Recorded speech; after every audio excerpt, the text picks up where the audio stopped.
चुनाव के अंदर लोग भले ही भाषण कर लें, लेकिन शासन की किसी भी स्कीम का पार्ट नहीं था।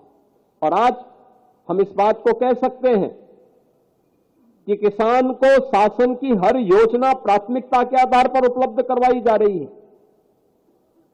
आज बिचौलिया अन्नदाता किसान की फसल का दाम नहीं तय करता है, अब किसान अपनी फसल का दाम तय करता है और सरकार अगर मार्केट में उसको मिलेगा अच्छा दाम तो मार्केट में बेचेगा, नहीं तो सरकार उसको खरीदने का काम करेगी। और हमारी सरकार सफलतापूर्वक इन कार्यक्रमों को आगे बढ़ाने का काम कर रही है।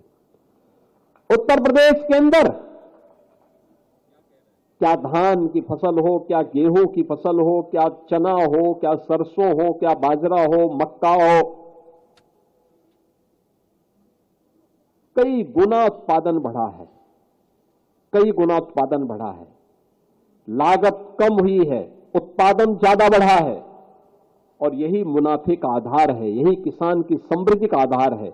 और इन्हीं बातों को लेकर के अक्सर चौधरी साहब कहा करते थे, अक्सर कहते थे, चौधरी साहब के बारे में एक बात विख्यात थी, और देश के हित में, गांव के हित में और किसान के हित में जो भी बात होती थी बिना हिचक के उसको बोलते थे। उन्होंने कहा था जब तक किसान गरीब रहेगा भारत अमीर नहीं हो सकता। ये चौधरी साहब का वक्तव्य था। ग्रामीण भारत ही असली भारत है, ये चौधरी साहब का वक्तव्य था। भारतवर्ष की समृद्धि का मार्ग देश के खेत एवं खलिहान से होकर के गुजरता है, ये भी चौधरी साहब ने ही कहा था। और जागरूक जनशक्ति ही सबल लोकतंत्र का आधार है, यह चौधरी साहब ने ही कहा था।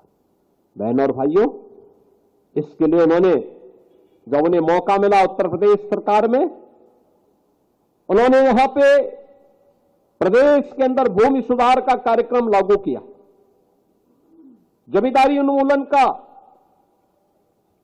और भूमि सुधार अधिनियम के माध्यम से उन्होंने महत्वपूर्ण भूमिका का निर्वहन किया। बिचौलियों द्वारा किसानों के शोषण को बंद करवाने के लिए मंडी अधिनियम पारित करवाया।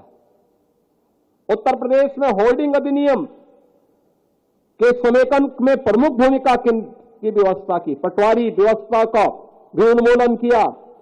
लघु सीमांत श्रेणी के किसानों के 3.5 एकड़ तक भूखंड को भू राजस्व के भुगतान में छूट भी उन्होंने दिलाया। उर्वरकों को बिक्री कर से मुक्त कराया।